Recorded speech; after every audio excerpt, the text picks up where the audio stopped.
Hello, hello. This is Aubrey Bursch with Easy School Marketing, and I am so excited to have you here because we're going to talk with Pamela Wray, and she is one of our favorite small school leaders. She is the enrollment management coordinator of the Catholic schools for the Richmond Diocese. We are so excited to have her here talking to us today about an important topic that I think is going to really resonate with those small school leaders. So today we're going to talk about how do we help families prepare for the school year. Now, this is a big topic, and Pamela and I had many discussions about this offline, but I would love to have her knowledge and her perspective on this topic because she actually works with many schools and can give you some tips and some strategies to move your school forward. Pamela, welcome. Thank you, Aubrey. I'm glad to be here. I appreciate the invitation. Yay. So let's start off. So we're thinking about next year, right?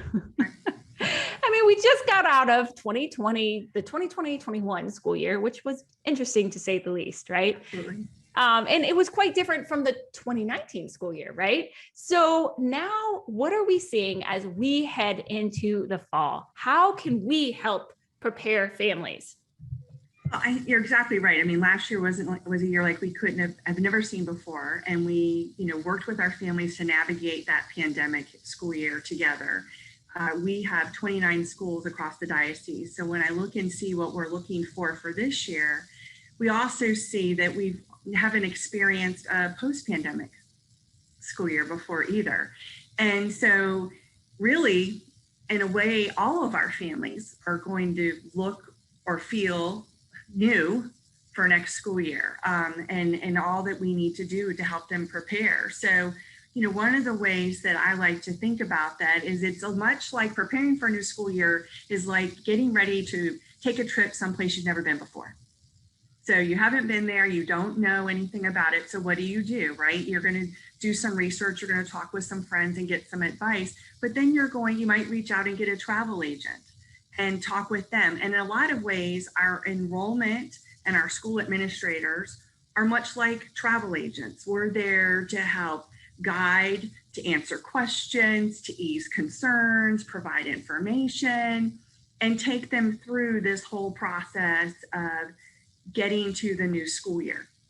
So when we start thinking about that, what parents can expect, again, it's just like a trip. You're going to have logistics, who, what, when, where, the parents want to know all of that. And I think this year more than ever, parents just have a lot of questions and they need a lot more information and they need a lot more communication.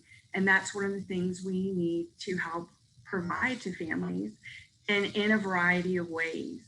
So when we talk about that information, one thing I think that's important for us when it comes to communication is to break it down into manageable chunks. And two things, one is really to think about what they need to know versus what we want to tell them. That's a great one. I love that one, by the way. We always think like what we want to tell them, but we don't think like, what do they need and want to know, right? Right, exactly. And then when do they want to know it versus when do we plan to share it? And so thinking about it kind of in this way, as they're traveling to this new location and we're their travel agent, helps us really to break all of that down. And so to tackle the itinerary, so they know where they need to be, and then all of the different logistics and how do they get there, orientations, answering questions, and then they also are going to have a lot of lists, uniform lists, supply lists, dress code, all of those things, kind of like what we would talk about our packing list if we were traveling. What is everything that families need to do, to bring, to get ready for the school year? And so spending more time polishing all of those different communications really helps families to feel comfortable. It reduces stress and anxiety, and it helps us to start the school year off and have a smooth transition. And again, I think it's about all of our families. Also when we travel, I'm famous, my daughters will tell you, when we get somewhere new, I seek out the welcome center. Why do I go to the Welcome Center? Well, there's great brochures and there's great information, but you get to connect with a local and find out some of that information. And so I think, how do we as schools have welcome centers? Those might be buddy programs. They could be welcome families. They could be parent ambassadors. They might just be a play date over the summer. They might just be someone reaching out and making a phone call to a family. But there's lots of things that we can do to welcome our new families. And I think that goes a long way to connect those who have been in our school community with the new families who are coming in. And certainly the information that they provide is much more valid, right? And parents.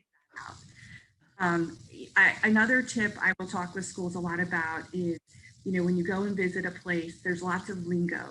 There's terms, there's phrases, there's acronyms, abbreviations. You've got to figure out what all of that means. And so I encourage schools to break that down for parents, almost like provide a little list of here's what all of this means. And the more we do that for parents, the more they feel involved in our community, they feel inside and not on the periphery of trying to figure out what does that mean. We have all different types of abbreviations and we have traditions. And so those are opportunities really to kind of tell our school story. And, to think about weaving that into those communications with families helps them then, to really feel connected. And so that's a big piece. One of our schools had some great advice. What they did was ask their teachers. They created a Google sheet and asked their teachers for what terms and information should they define and share with parents, and let their faculty tell them that. And it was really helpful. So I thought that was a great tip. We've seen schools do these types of guiding their parents in a variety of different ways. Some have created digital welcome packets, put them on their website or email or parent portal. Others are having Zoom meetings. They're providing videos like for carpool drop off. Okay, let's just stop there. Yes, every school, I'm a big believer in every school having a video and a map for carpool. Why stress about, parents are already so anxious, like why not give them all the tools that you can provide? So yes, and yes, I love that. And even with a map and a video, I think even if you have had a traffic planner help present it, sometimes you still have to experience it to understand it. So even kind of creating a scenario where they can see a little, a sampling of it is fantastic. But those are the things that can cause us as parents, anxious, to be really anxious. And I think when we've been in our schools for a while and we know these things, it's important to go back and think about what it was like when we didn't have all that information. And yes. And you unpack so much here. It's just amazing. I wanted to go back and say like the where you were saying when people need that information versus when we're going to send it, right? Mm-hmm. There are a lot of schools who were sticking with, even with full enrollment, like they were continuous enrollment, but they were full basically in March. Mm-hmm. So they were sticking with their kind of informational, letters and stuff of mm-hmm. like late August and stuff. I'm like, why don't you scoot those forward to reduce the anxiety that's happening? Because parents are starting a new school. Like there's a lot. This is still a different year, right? And why not you reduce the anxiety? So I love the when question because it's so true. Like when do they need it to reduce the anxiety or to act on something like that? I think that's key. And another thing I really appreciated you saying was kind of the bite-sized communication pieces, like breaking it down. So, let's be honest, how many parents actually read their parent handbook? Not many, but if we were to break it up, I know a lot of schools I talk to, they reduce or actually don't have summer communications during the summer. And if they were to continue their weekly communication through the summer, they could produce, little bite-sized chunks about like one could deal with carpool and another could deal with like the uniforms and stuff like that. So I really appreciate you bringing that up because that's so important. Sometimes we feel like, oh, we gave them the parent handbook. Surely they've read it all and don't have any questions now. I think if any, one of the things we've learned from this past year and a half is, also not only when, but how. And that putting that information out in a variety of ways, because there's some folks who will read an email or a newsletter, others want to see a video, or they want this, digital workbook or document that they can just go into and click the links whenever it suits them. And it's kind of all there. Other people don't want to dig through that. And so it's really, I think, about how do we do this in a variety of different ways.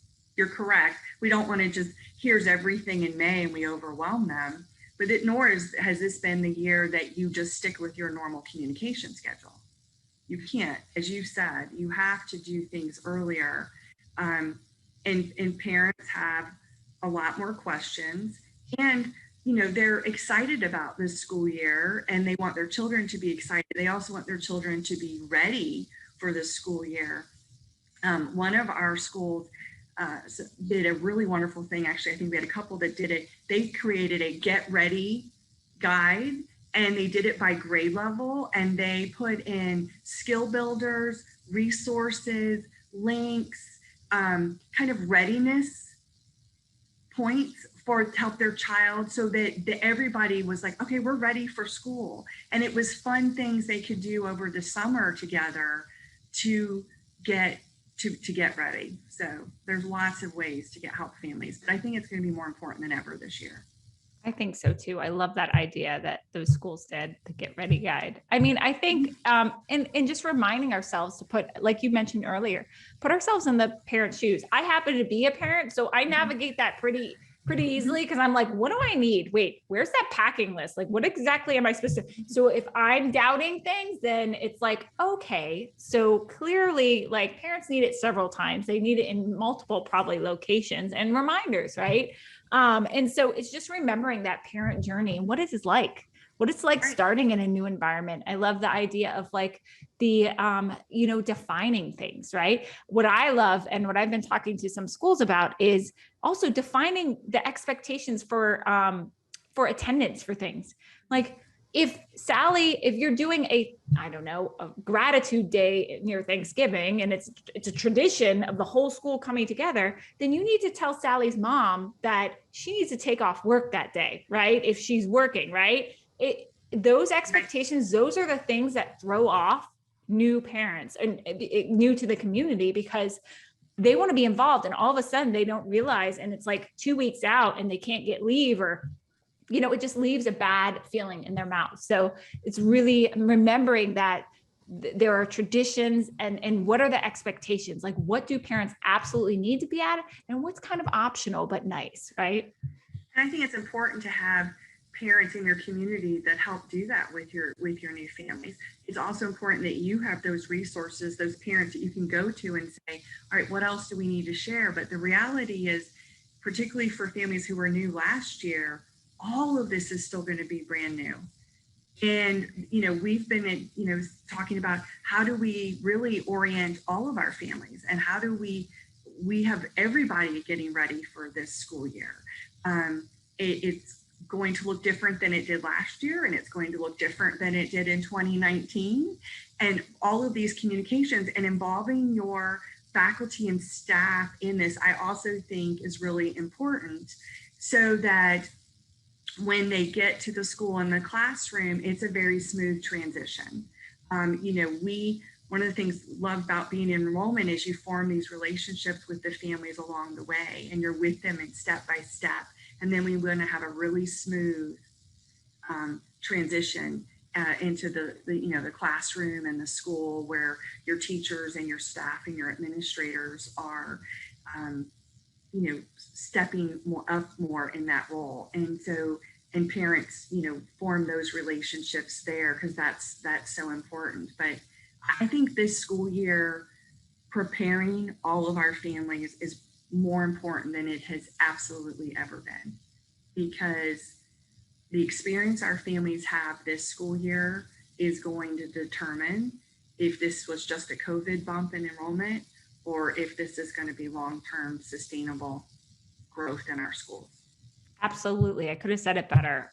I 100% agree. And it's going to be an interesting year to watch. And the schools, I think that are getting this and kind of understanding the landscape and what's in front of them, and recognizing that the parents who were here in 2018, 2019, like they might be expecting something different this year or back to normal, but like that's not the truth. And so it's really making sure that we're communicating and preparing for what this school year looks like. And the new parents last year had no idea what a sort of normal school year looks like. So all that education, all that communication is great. And it's so necessary to, as you mentioned, have a smooth transition into the school year. Absolutely. Absolutely. I think it's critical, and it takes everybody doing that together. Absolutely. Well, thank you, Pamela, for sharing these strategies with us. Where can people find you?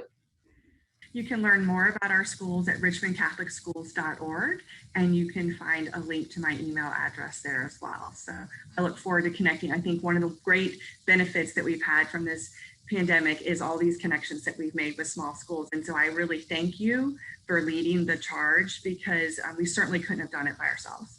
Oh, thank you. I appreciate it. Meet schools along the way. Thank you. And thank you for everything you contribute to our Small School Leaders program and, of course, the schools you serve. So thank you, Pamela. Thank you.